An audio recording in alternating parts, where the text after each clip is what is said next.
Welcome to Game Builder at Yukodit. It is 7 o'clock on Tuesday, and I am casting to you right here from my apartment in Manhattan to talk to you about Unity development.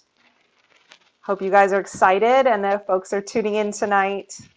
If you are here, say hello in the chat so I know you're with me. As usual, I will hang out here for the next few minutes and just chat it up a little bit. Keep it real, keep it entertaining, and then we will dive into some Unity stuff. So good to see you. I see Thomas in the chat. Glad you are here. Hopefully we'll be joined by Christian, Francis, and Greg, our members of the team, and our friend Ali, who always joins us. I am excited to talk to you guys today about some coding stuff, which I started last time, and hopefully make progress on everybody's project. I see Christian in the chat. Christian's asking, did you get my changes? I did see some changes from last week, but perhaps there are more. Let me check and see what you got. I made some changes too, but I don't want to override you. Let's see.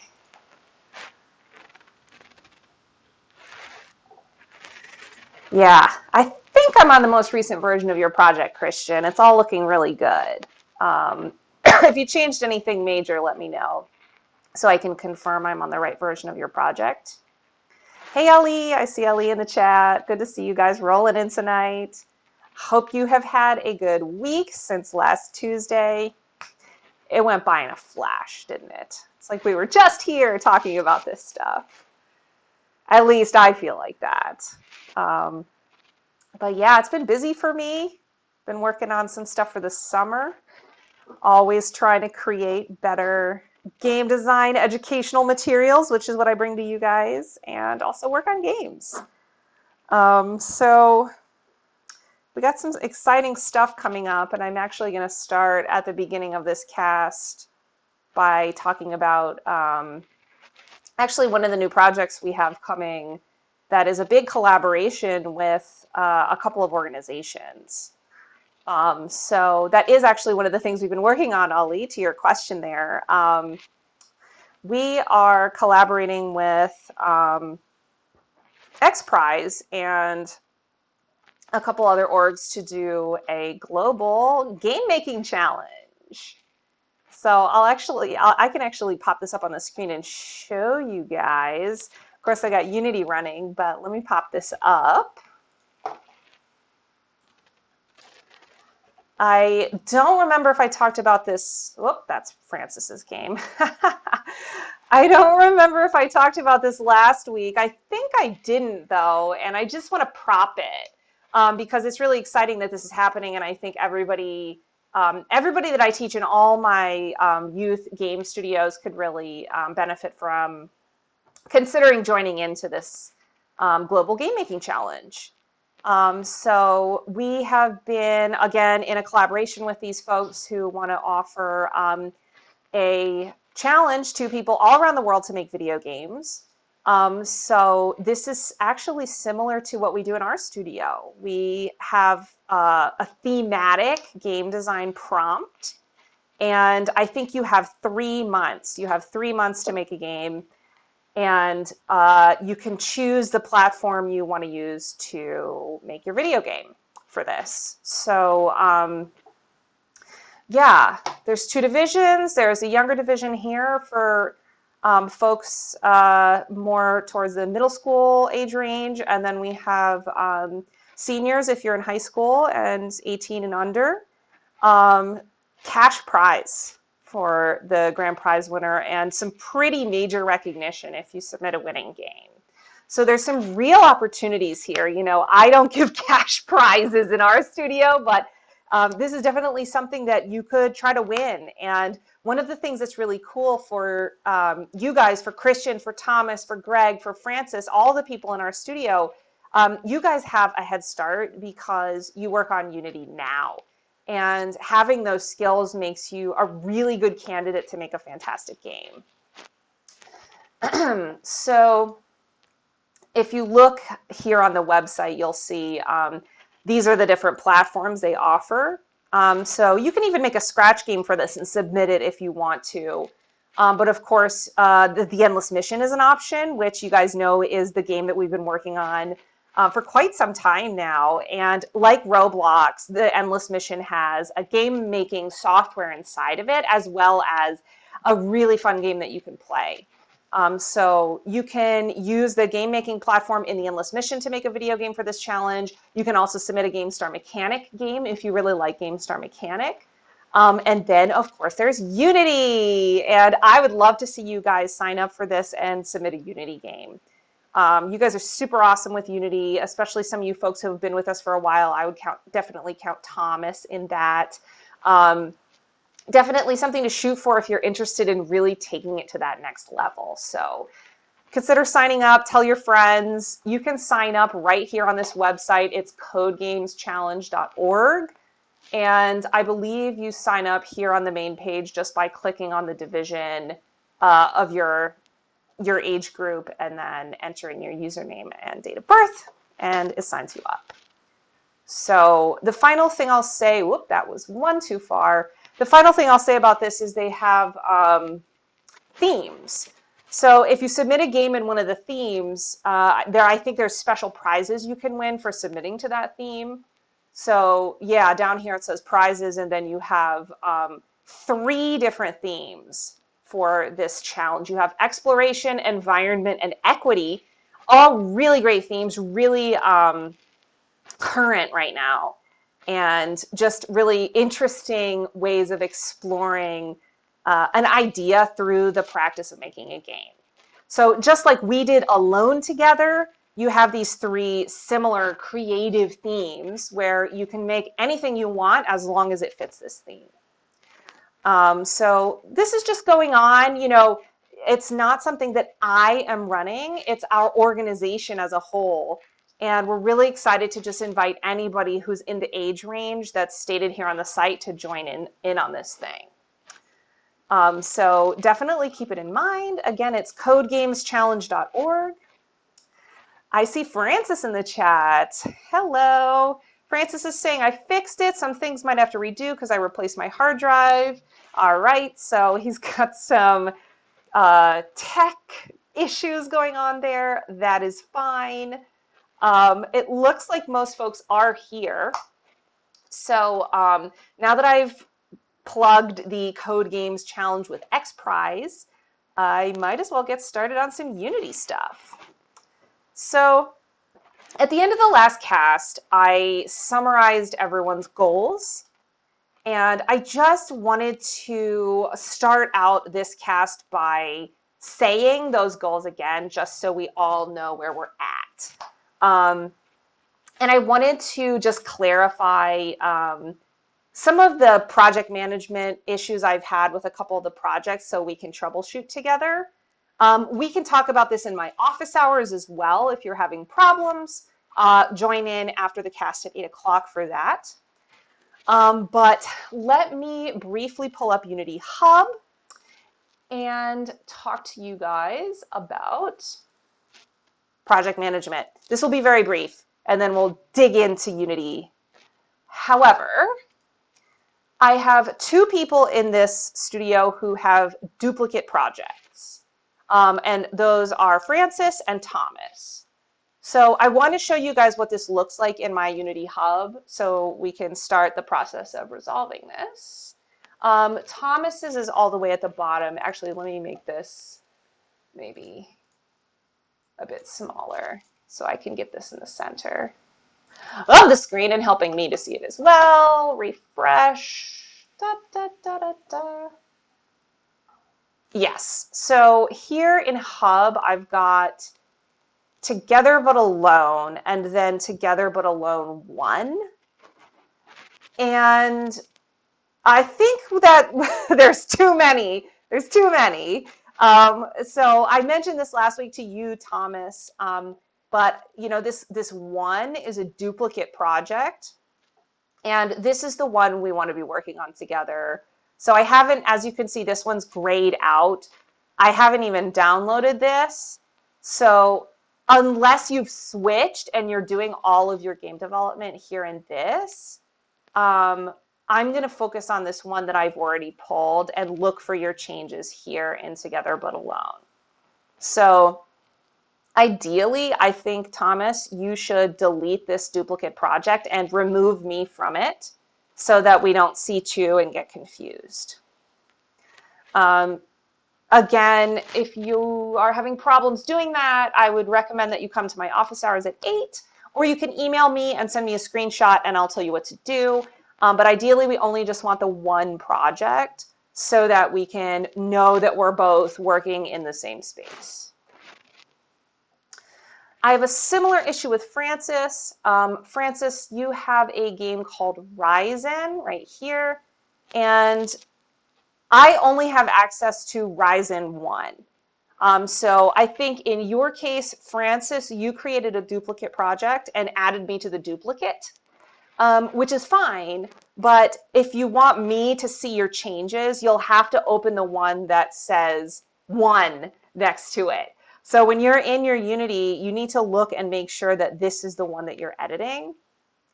And if you're confused about which one to use, again, email me, send me a screenshot of what you're seeing in your hub, and we'll sort that out.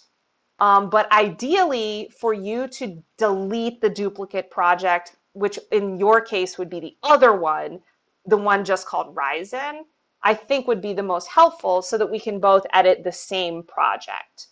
Because if we're working in 2 parallel projects, of course, I will download your changes or you'll push changes and I won't be able to download them, right?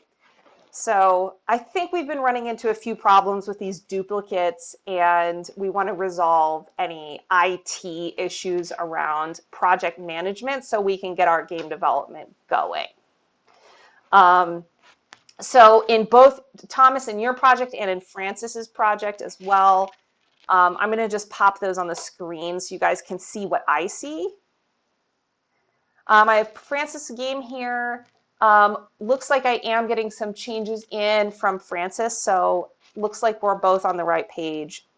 In this case, let's see what Francis has for us. Very exciting to see progress on this game. I'm really excited to do some stuff with a car. Love the idea of doing a racing game. This one's going to be fun once we start to customize the map a little bit. Good deal. So perhaps there's another scene somewhere I should be looking in. Looks like Francis is saying in the chat, I have to re-add some things. Cool. So I would recommend for you, Francis, that if you're watching the cast tonight, that you do it while the cast is happening. I'm going to talk about Christian's project a little bit to continue my discussion of programming UI. So while I'm doing that talk, I would recommend that you go ahead and re-add in all the changes and send those over to me. So if you've got stuff in there that you want to see, just say so in the chat, and I'll try to find a time to check those out before the cast is over. Let's check Thomas's really quick here. This is Thomas's project as I see it. Again, this is Together But Alone without the parentheses 1. And I did see some changes came through. I downloaded those, but I didn't know actually what had changed about the game. I ran the game and it does look pretty similar to what I saw last time.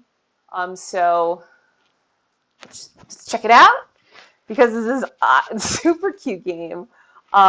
So we've still got Charence, the chair, and we've got our furniture pushing mechanic kind of set up and ready to go here.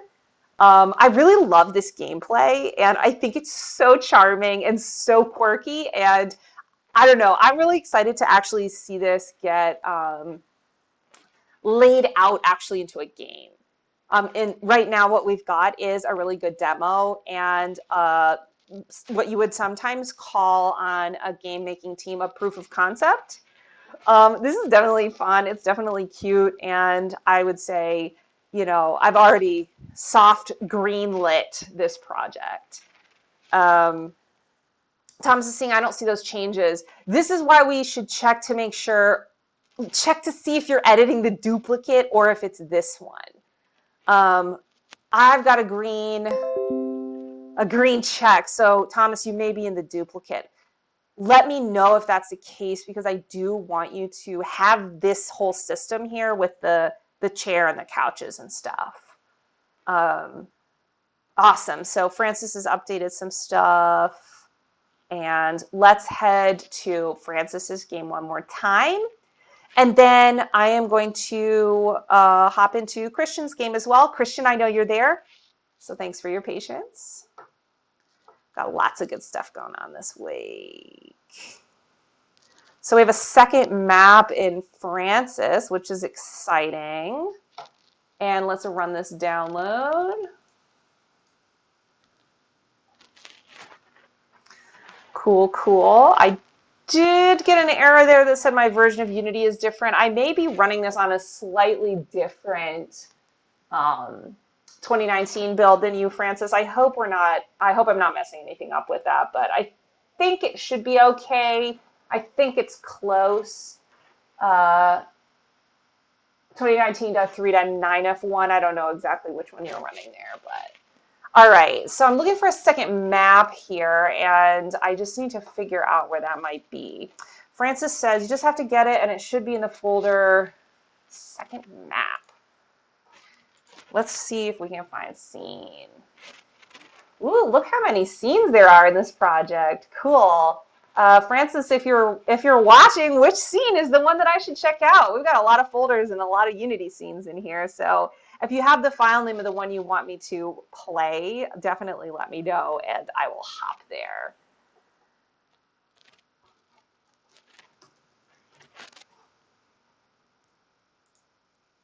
Oh, there it is. Second map. Cool.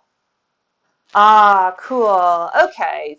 Drift track, perhaps? Let's check this.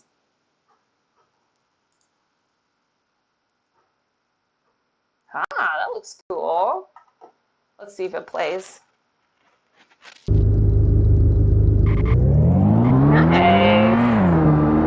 Oh my gosh, this is hard to control. I like it. All right. Oh my god. The camera, yes. Okay, absolutely. This is cool. You can do the camera. That's, with a game like this, half of the gameplay is having the camera optimally controlled. So it's a long process of, oh my gosh, what? Back up. I am such a bad digital driver. I will not even lie, like, this is my worst game genre out of all the games. Like, I always overcorrect. Like, when you need to turn, I hold down on the arrow key and then I just, like, go in a circle. Thankfully in the real world, I'm an amazing driver, but it somehow does not translate into video games. Yeah, it definitely does look like a little bit of tweaking in the camera and gear controller, the official gear. It turns like super fast. I'm wondering if, like that, I hardly even turned it. Yeah, Ollie's like, video game driving is extra hard for something. Seriously, it steers too easily. Yeah, yeah. So this, to me, this is great. I think that just a little bit of tweaking here, and that's going to be all about checking on some of this and seeing if you can change these numbers to make the handling feel natural. And then the camera has got some, I see these have been changed. So this is about play testing. So changing these numbers and then changing them again and then changing them again. And, one thing you can do here, run the game and like, okay, it turns really easily. I'm gonna click on that thing and just turn the turn speed of the camera down and see how that feels. Still turning pretty quickly. Right? Now, what if I put this down to 2? little bit not fast enough. But I feel like maybe, 80 was still too fast, 2 was too slow. So I could start to say, okay, maybe, let's try 20. I think the car was hung up on the side. That is another issue in this game.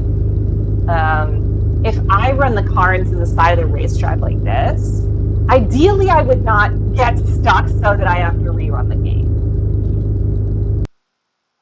And I'm not sure what's up with these. To me, it looks like the car is just having an issue driving over top of that. So some collider work to prevent the car from driving off when those are there might be helpful. Maybe just test out the way that edge is laid out and get an interaction between these game objects and the car that makes sense with the way you want your game to play. So I don't know. One option is you can actually add a physic material to the collider for those objects so that it's slippery, and that'll help the car drive over it. You might also be able to lower them a little bit. I'm not sure how far you can pull them down before they go inside the grass. But lowering them might help the car actually be able to drive over them if you want the car to be able to go on the grass.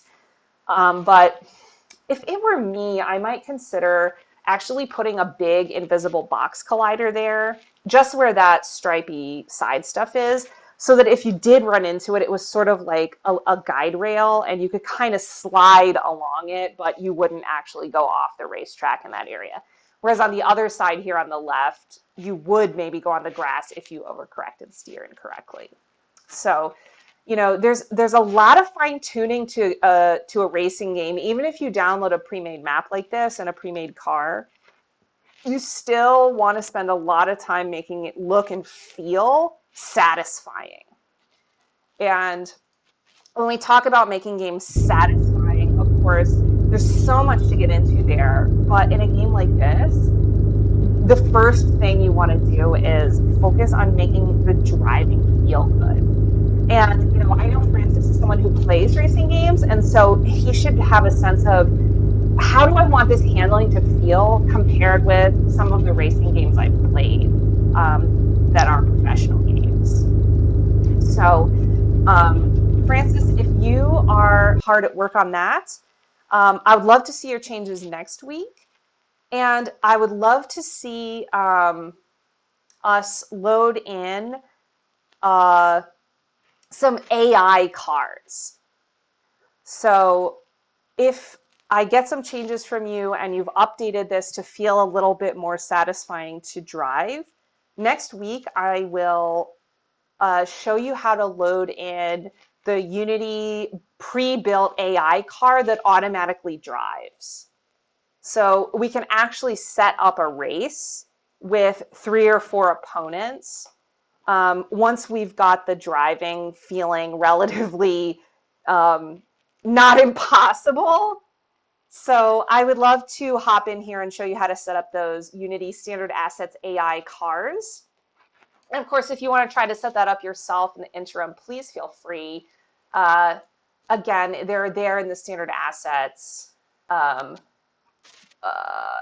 was that? Vehicles, car, and this car waypoint-based AI is the one. So I'll go into that in more detail next week because today I want to talk about the programming stuff I started off with last time. I am going to pause for a second. I see my my throughput here is kind of going up and down. If you guys are hearing and seeing me, let me know.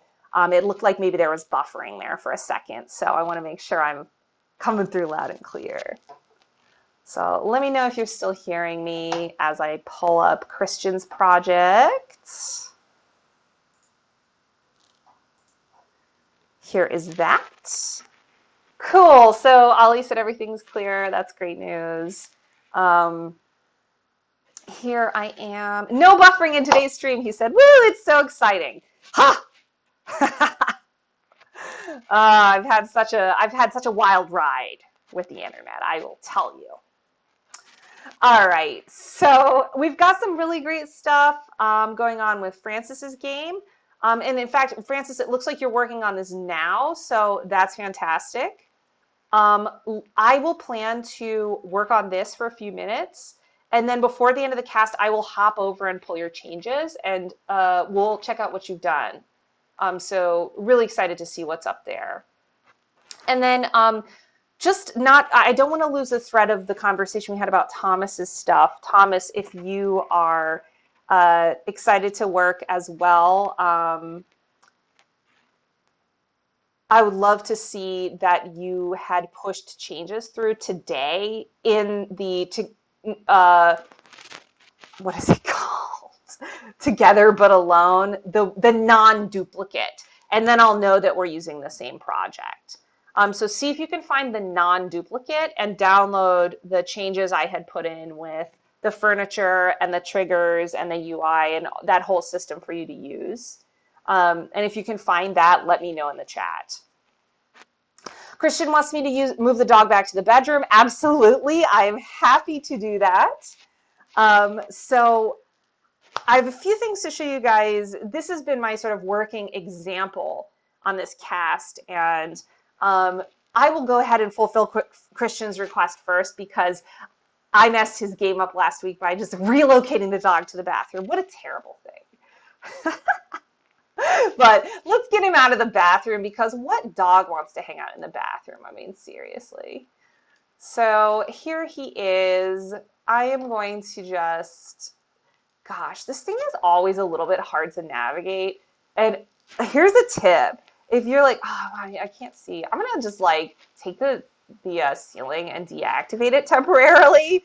I will put it back. I just made it invisible, but it's like, I don't know, it's just easier to sort of see the whole map when there's no ceiling. And what I really want to do is just sort of drag the dog back where he belongs. So I'm going to just like leave the ceiling off for a second. So let's turn all these off. Nice, right? And you can even see how those are grayed out here. It was those three. You can see it's grayed out. So when I want to turn it back on, I can just look in this list and find the ones that I turned off, and I'll turn it back on. So don't worry, Christian, I'll put that back. Let's see.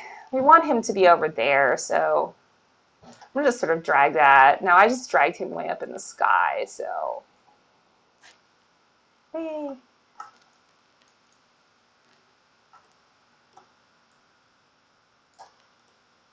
There. Sort of in there, right? And let's put him sort of generally on the ground. He will drop down, so land on the ground whenever I start the game. So one thing I do always say about like when you're putting your avatar in your game is just make sure you don't like put them down like with their legs in the floor like that, because sometimes that'll like lock them in so they can't walk, and you're like, why can't it walk? All right, so he's back in the bedroom. That's generally where he starts. And if you guys recall, we wanted to set the game up so that the dog, when he knocks objects over, the objects count on the screen. And I actually set that up to work in this game. So let's pull the game window out of the bottom here, and we'll make it big so we can see what the gameplay looks like. I'm going to put the ceiling back, otherwise it's going to look just like really, really, really like blindingly bright in here. There we go. All right. So we've got this thing that says objects knocked over 0. And you'll notice I fixed one aspect of this game that was really annoying. And it's that when you were playing the game, you can still see the mouse cursor. And as you can see now, the cursor has disappeared, and that is because I've added a line of code to lock the cursor when I'm running the game.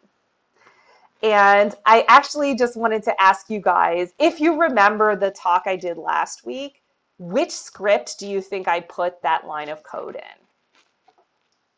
I'm freeing the cursor here to show the script folder. If you recall, we had the game manager, we had the UI manager, and then we had some other scripts. I have one in here now called Knockable Object. And then, of course, the animal controller is the character controller, the camera collision and platform or character controller are the camera scripts. And I'm curious which script do you guys think I put the code in to lock the cursor? I'm curious what you think. So type in the chat which script you think I put that code in, and I'm going to run around in here and show you how this works. So I've set up at least one object to have the interaction that we want. So now I'm going to run back to the bathroom. I like move into the bedroom and I'm like, oh, but like the interaction was in the bathroom. So run over here and I set up the plunger to do this and boom, object's knocked over. One. I think I have it also on one of the juice containers up on the table. Ha! Da, da, da, da, da, da. So we've got this wired up now, and I've actually been talking about this for 2 weeks, right? We talked about UI, we talked about getting the UI to respond to the game manager, and now I've got it set up so that those objects interact with the game manager, which interacts with the UI. So I wanted to show you guys how I did this final step of the process, and hoping that you'll actually be able to work with this kind of code yourself moving forward. If you are working on a project that doesn't have code from me in it, you can always ask for some similar systems and I will put them in your project for you so you can elaborate on them and use them yourself. So here we go. Before I start talking about code though, we need to talk a little bit about the component called rigid body, which we've already been interacting with a little bit in this project. And if you guys remember from past casts, we've talked about rigid body as being the component that gives a game object physics. So we have this soccer ball here, and Christian and I think Christian set this one up to be able to be pushed by the dog. And to make it able to be pushed, we have this rigid body component here, as well as a sphere collider, which makes it solid. So we all know that with a rigid body, yep, Christian saying, yes, I did. Yep. So we all know, like, okay, if I want to be able to push something, I have to put a rigid body on it, right? Then when I bump into something, it bumps back, right? That's what it does. And so whenever I want to do logic in code that interacts with the rigid body, I'm interacting with physics, that property of things bumping off of each other, you know, forces and gravity and things like that. So you can see this actually reflected in the component. Use gravity is one of the examples. You'll notice on this soccer ball, use gravity is turned on, right? So when I run the game, let's actually put the game down here, but watch the scene when I push play. It drops, just like the dog, right? So it's sitting on the floor. However, if I uncheck that,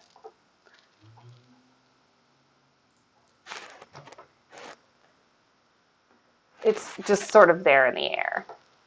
Ugh, we got some errors here. The game is not happy. There we go. So now we've got no gravity and the soccer ball is just sort of there, right? So you can see, right, it's interacting with the like physical properties of objects and making them like physical properties in the real world. And you can, it's a little bit hard to see, but Here, I'll get out of the game. I'm really curious, where did that even go? Oh my gosh. Oh, look. That's so weird. Like, it's just sort of drifting around in space, question mark? Oh, there it is. Yeah. It's like if you were in space, right? Like an asteroid, because there's no gravity in space. So obviously I'm not going to leave it like that. I'll put it right back. But, you know, just a fun little random thing that you can do if you desire. Turn off gravity. It's fun. And that, once again, is something that you would do in the rigid body. So I used the rigid body component when I wrote the code that I wanted to use for this interaction, right? Oh my goodness, my cat has come to join. Hi. I almost want to lift her up so that she can do a guest star as a cameo on this cast, but I think she would be angry at me. It's like a real world version of this game. All right. I'm not going to lift her up, even though she's just absolutely begging to be included. So what was I saying? Okay, I was talking about rigid bodies, and I was saying, like, I used rigid body in the code that I wrote to create this interaction. So let me bring that code up and I'll take you through it. So I'm going to open Knockable object. And this is a script that I would put on any object that I want to be able to, when I run into it and knock it over, that number on the screen increases.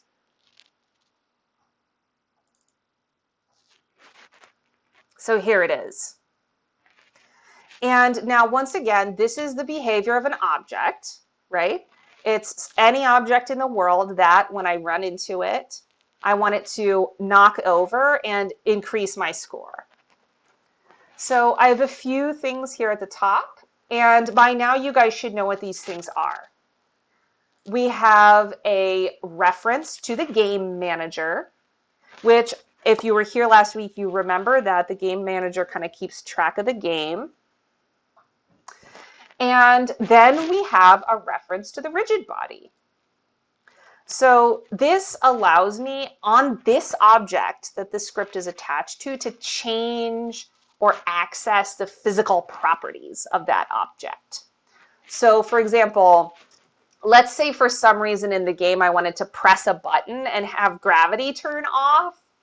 This is how I would start scripting to be able to do that in code, right? This is how I would script that. I would access the rigid body on the object whose gravity I want to turn off. So anytime I want to do something with the rigid body, I'm going to create a variable like this.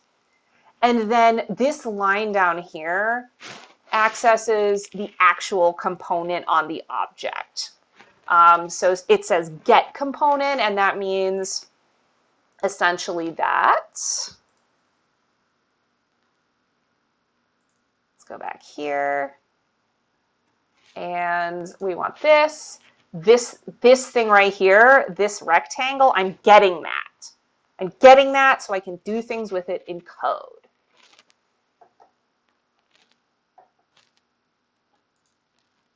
All right, so now here I am in my script. I've got my rigid body reference, I've got my game manager, and here's the actual script for the knocking over stuff.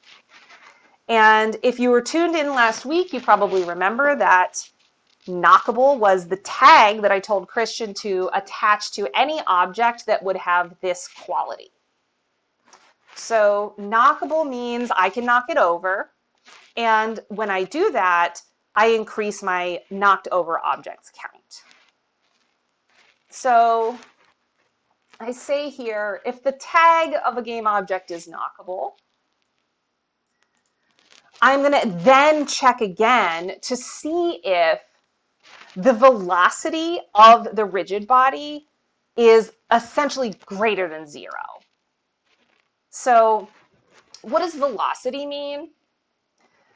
in this case, what I'm doing is I'm saying, if it moves more than a certain amount, this check succeeds. So basically, in this script, if the object moves, it increases the total amount of objects.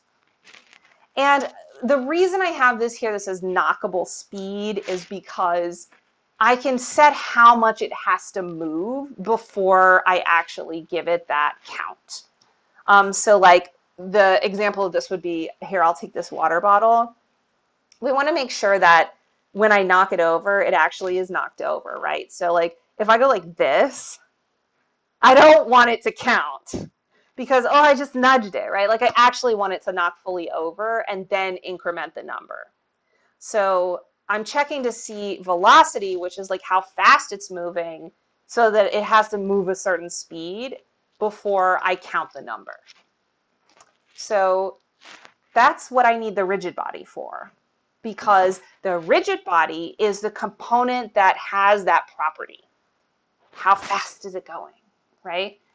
Because it's a physical property, like running into things and going fast or going slow, right?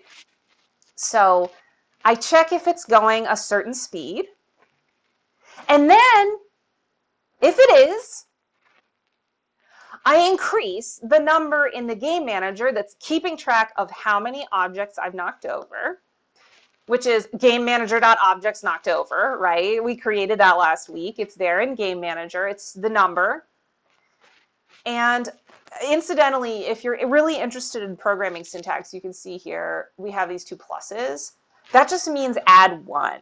So whatever it's currently at, add 1. So if it were 5 and I go plus plus, it's going to be 6. If it's 10 and I go plus plus, it's going to be 11, right? I just want to add 1 to it. So I just go plus plus. And you can do that with any variable that's a number, plus plus, right? An integer or a float, plus plus. So I plus plus that. And then, and this is a really cool aspect, probably the coolest part of the logic in this script, I change the tag. And now the tag for the object is knocked.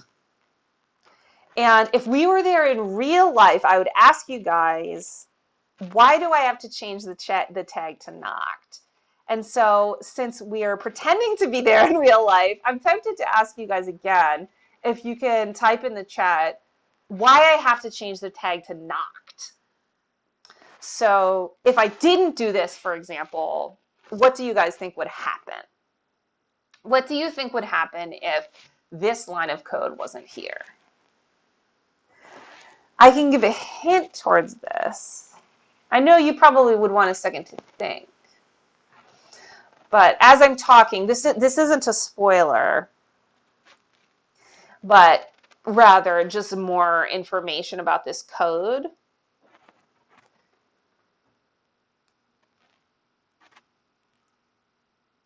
When you write an if statement, whatever is inside the parentheses has to be true to run the logic inside the curly brace. So for this, if this is not true, this doesn't happen. If that's not true, that doesn't happen. So in this script, actually, if the tag of the object isn't knockable, nothing happens. Almost all of the logic in the script is contingent on it being tagged knockable. So we have this line here, and once again, I'm curious if you guys have a guess of why do I need to change the tag of the object? Why do I need to change the tag of the object? So while I'm soliciting that information, I'll give you guys a few minutes to think about it. And I know, Ollie, you will be tempted to answer, but you're, of course, a computer science student, and I'm sure that you know. Let's see if Christian has any idea of why I need to change the tag. And I am going to set an object, a couple more objects up in the scene to be knockable. while I wait for you guys to put in your answers for why do I need to change this to knocked? Why do I need to change the tag?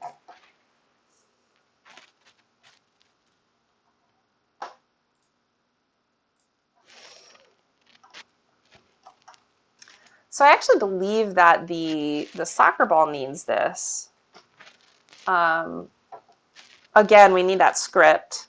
So I'm going to go ahead and attach that script right onto this soccer ball.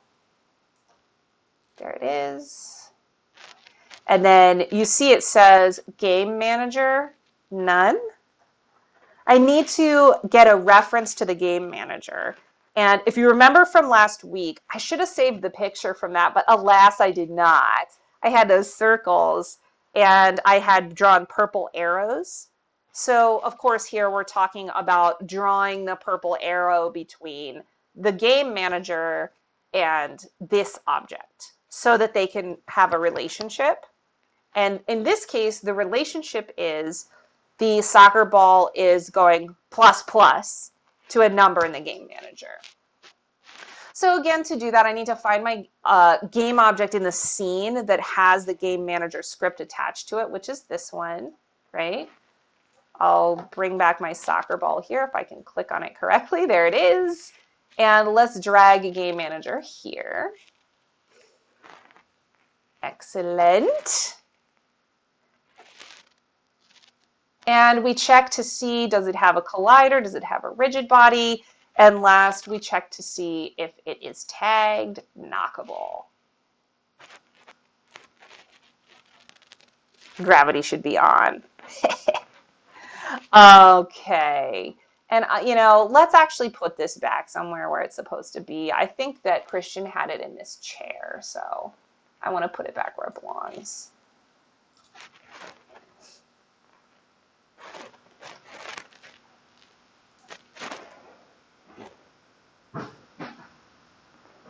It's in front of the chair. So be it. There we go. That looked kind of lame, but it worked, right? An object knocked one, so awesome. I really do need to fix this. There we go. Look at that. It's like it rolls off. I wonder if you could just like subtly... This is probably a little bit of a hack, but like I'm kind of wondering if I could put it like that so it doesn't roll off the chair. Let's see if it works. Why is it? Ugh, that was so weird. It just jerked forward. Oh my gosh. Ugh. So of course, it's automatically triggering the code because the rigid body is moving. Hopefully, I can get the soccer ball into a location where it doesn't move, but overall, of course, that object is now responsive with the UI, which is the basic state that I want it to be in. So I'm going to put that chair back the way it was, and then perhaps, I really want this to work right. Let's put it here.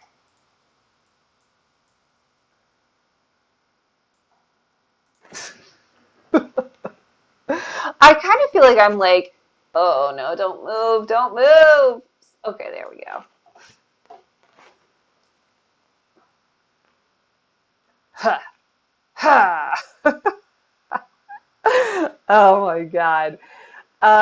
So I've set it up, and I'm still curious if you guys have any ideas about the script. I'll give the answer, obviously, in just a minute or so if no one has any ideas for why I have to change the tag. You can see, actually, if you look in the editor now, I'm currently, the game's running, I'm currently highlighted onto that ball. And you can see here that the tag has in fact changed, just as it said the code was as it was supposed to do in the code. Based on, I've run that logic, I plus the number, and then I change the tag. So if no one has any guesses, of course, the answer shall be revealed momentarily. But why do I need to change the tag? Boop. Objects knocked over 2. Man, making progress. Of course, how many objects am I supposed to knock over? That's an interesting question. Haha! Bye. It's already pretty fun. I'm really enjoying this, actually. I really think also the success of this game is just like it's in such an awesome little house. Like I just really love the house. I feel like it's like might even be like similar to the house that Christian really lives in. I don't know if that's true, Christian, but like I kind of imagine it's like, oh, it's like Christian's real house. Or it could be an imaginary house that like entirely belongs to the dog. All right. So again, why do we have to change the tag to knockable? The answer to that question is essentially related to what would happen if I knocked into that object again. So let's say I knock it off the table, I get a point for knocking it over, and then I run over to it and I run into it again. So if I don't change the tag or otherwise check my logic, what's going to happen is it's going to give me a point a second time. So hypothetically, if I don't check the tag, I could just over and over run into that soccer ball, and it's going to be objects knocked over 1, objects knocked over 2, objects knocked over 3, and it's going to just go on and on and on like that. And the problem with that is we're counting total objects, not total hits, right? So if I had some type of thing in the UI that said, I don't know, object hits or attacks or something, and I was counting how many times I had run into anything, that would make sense. And also to imitate the original inspiration for this game, the game design for this game is I want to count all of the different objects I've knocked over. So if there's 2 soccer balls, I should only get 2 points, right? I shouldn't get the number of points for how many times I've hit the soccer ball. And so, of course, let's go back to the script for a second and revisit this question. When I run into it the first time, it's tagged knockable. So all of this stuff happens. I go plus plus, and then I change the tag of it to knocked. And the next time I run into it, this is no longer true. So since that's no longer true, this does not happen a second time. None of this happens. And that means I can't get more points for running into the same object. So that's why I have to change the tag. And if you really get into this kind of coding, one thing you'll find is this is incredibly common. You always have to check things, right? Like a simple thing would be, for example, am I alive or am I dead? And that's a real thing you have to check in a game because there's certain kinds of behavior and music and sounds and logic that's running when you're alive. And if you're dead, of course, you want to turn some of that stuff off. So similarly, here we have knockable and knocked. And when it's knockable, we want this logic to run that increases your point value when you hit it.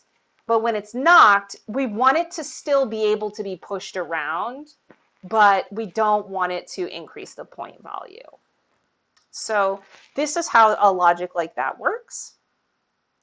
And next time, I think we could really move forward with this game now that we've got this system set up and attend to some really fun stuff to make this satisfying, like audio. So a crashing sound when you run into an object that can be knocked, and a particle effect to make the knockable objects clear in the environment.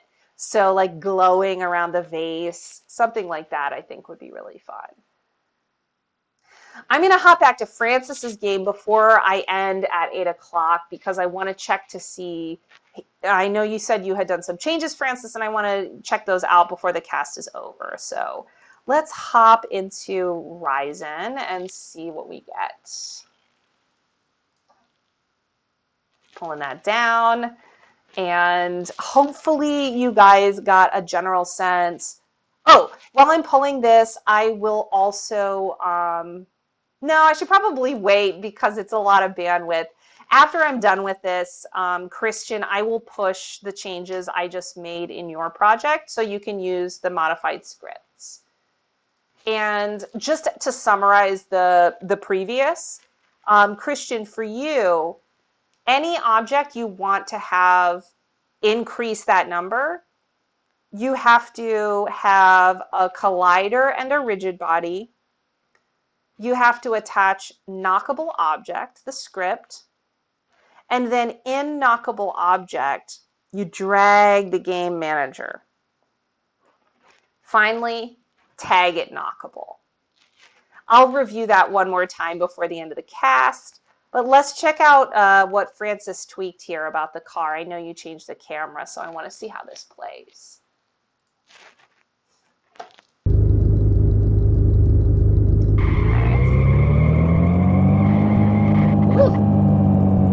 What? That was wacky. Ah! Yeah, this has gotten a little weird. Okay, the acceleration feels a little bit. It's still. I think the car is turning too easily. Ah!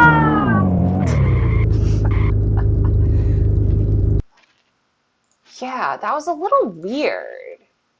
It's like, I don't know, it was like buggy all of a sudden. Are you seeing it? Let me know if you're seeing that in your Unity because it shouldn't be doing that like little stutter step thing. Um, I don't know what you changed, so I don't know if maybe it's just the weirdness of my laptop, but let's see if it does that again. Looks, maybe it's better. This does control better. I'm actually able to steer this. For a second. It wasn't bad. It wasn't bad.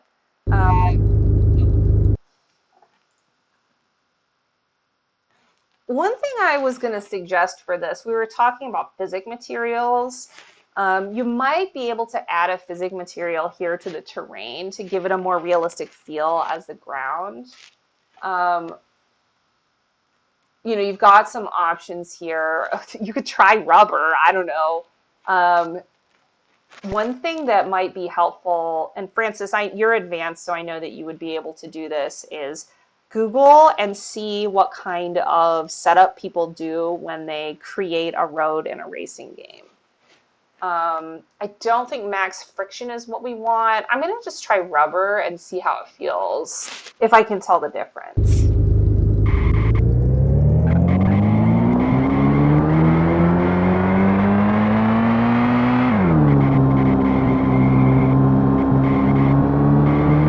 Let's get better. Yes.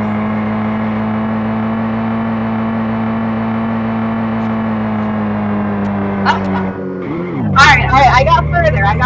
It's not bad. It's not bad. I think the turning left and right are still a little bit sensitive, so a little bit more tweaking to do there. And then that rubber physic material, you can actually see these are the setup for those materials. So you might be able to tweak this just to give the road kind of the feel that you want. I might have been hallucinating, but I felt like the road was a little bit stickier and less slippery in the version when I tried using this. And this is definitely an option for you when you're trying to get that handling really, really nice. So I would focus definitely on getting the turning to work a little bit better. Francis, you're saying earlier, I need a follow camera. This is essentially a follow camera, unless what you were talking about is like the other camera that looks behind you. That's also a very common system that you would see in a racing game, and it's something you would need to set up with a separate camera. Definitely something that we could do on this cast if we get to that point. But I think we should definitely first, we're getting better. The handling on this car is getting better. I'm really liking this. And I really want to get some AI cars in here. I think that would look so cool, and you'd have a really nice game setup once the AI is in there. So I want to show you how to do that next week, and then we can also set up some UI, which of course we've been talking about a lot on this cast, because UI is of course how you give people a goal in a game, right? Like I sit down here, I have a sense of what the goal is. Like when I see this, I'm like, oh, I know what the goal is. I'm supposed to get all the way around. But I actually don't know, right? Like how many times am I supposed to go around? Is there something I'm supposed to collect, right? Is there a certain speed I need to go? I don't know, but that's why I need a UI.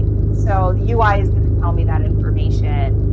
And all of the same principles that we've talked about in Christian's game with the game manager and the UI manager, and then the scripts on the game objects, like the script that controls the car, all relating with each other to give me that information.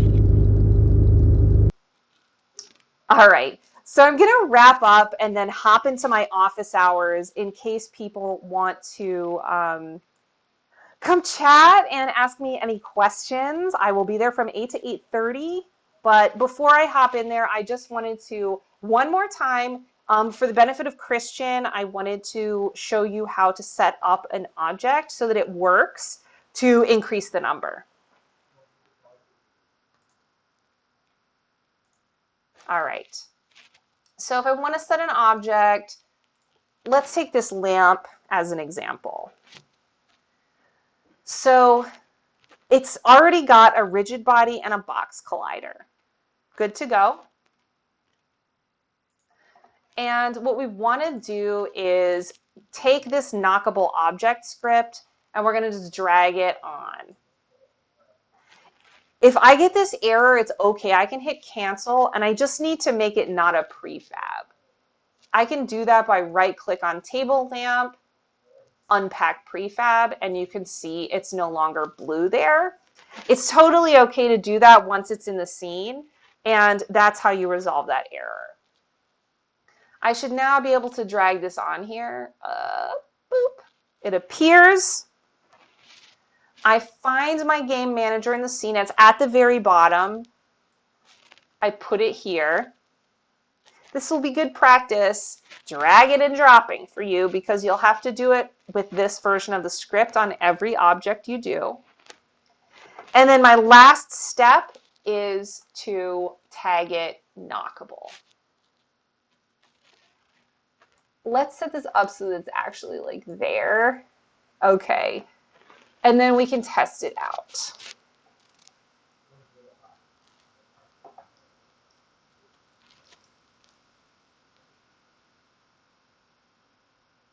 And obviously it plus, right? So the object's knocked over one. It's not really knocked over. And again, we'll talk about this more next week, but that's of course why I made there be an option for adjusting like how far, like how fast the thing has to move before it counts that it's been knocked over. So like if I go like this and it's just like it shouldn't count. But it essentially, like when I run into anything at this point that's set up this way, it's going to increase the number. So Christian, you can set your game up like this. Rigid body, collider, add that script, reference the game manager, and tag it as knockable. And you'll be able to populate the house with all of those kinds of knockable over game objects. So that should be your goal for next week. Francis's goal, of course, is to get the handling on the car set up nicely. And next week we'll do some AI cars. For Thomas, I'm looking for us to both be working in the same project. So see if you can pull the changes that I pushed to your original non-duplicate project and let me know. And then I don't think we have Greg on the cast today, so we'll stand by for Greg's environment design for his dog park, which is so lovely. Can't wait to see it. And I think that just about wraps it up for tonight. So thank you guys for tuning in. If you have questions, again, I'll be in my office hours for the next 30 minutes or so. Well, I guess 25 now because I'm going over here. But if you don't want to talk to me in my office hours, you can also send me an email at any time during the week. As always, I do pull your projects and take a look. I will pull your project definitely next week on Tuesday and see where you're at. And we'll continue talking this process of UI. We'll tweak Thomas's game. We'll add some stuff to Francis. Hopefully we'll get Thomas's game rolling. We've got lots of stuff to do, and I'm excited to do it with you guys. All right. Thanks for another great night of Unity development. I will talk to you guys in 1 week. I hope the word for your coming week is awesome, and I look forward to being with you again. See you in the office hours or see you next Tuesday.